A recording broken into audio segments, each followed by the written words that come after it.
Hello and welcome back. This time around, I'm expecting that you have picked up the hand switch. All right, what we're going to do now, I talked about dividing the work. So if you remember, after the figure eights in set 1, we then started looking at the clock face. The clock face was a 4-beat move where we had a beat on this side, a beat in the, I'm starting to do the hand switch already, a beat on this side, a beat in the middle, a beat on this side, and a beat on the top. Okay, the way I introduced this to you the first time was 3 o'clock, 6 o'clock, 9 o'clock, 12 o'clock. All right? Now, you notice that with the clock face, getting the saber over to the other side of my body requires me to have to reach across my body. Same thing can be said with the plum flower. We'll cover that next. With a hand switch and being able to do things on my left, I actually have the ability to divide that workload so that I'm doing 2 beats with my right and 2 beats with my left. Okay? The 6 o'clock beat is going to be a hand switch, and the 12 o'clock beat is going to be a hand switch. So basically, I'm taking that clock face, I'm splitting it down the middle.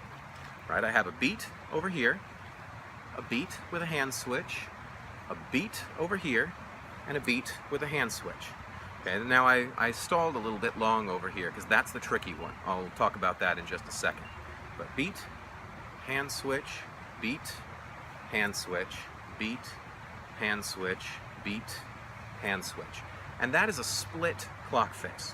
Okay, that beat over here on the side, the reason that it's tricky is I have to work around the pommel. Otherwise, I run the pommel into the side of my arm.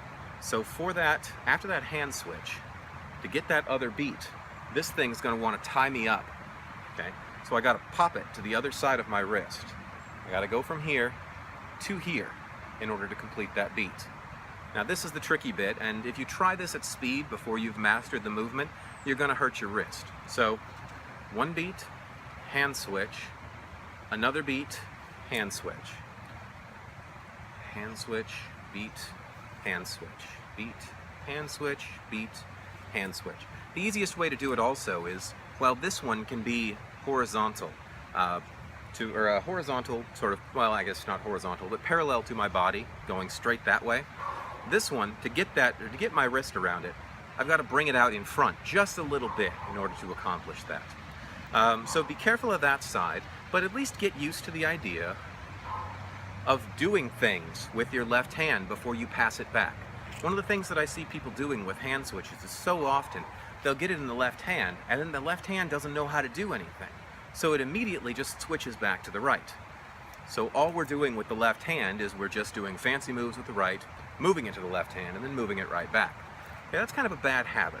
Get used to actually doing something with the left, and getting used to doing an upward figure 8 with the left in a split clock face is a good start at that. Join me back here next time. We'll complicate it a little bit, and I'll show you a split plum flower.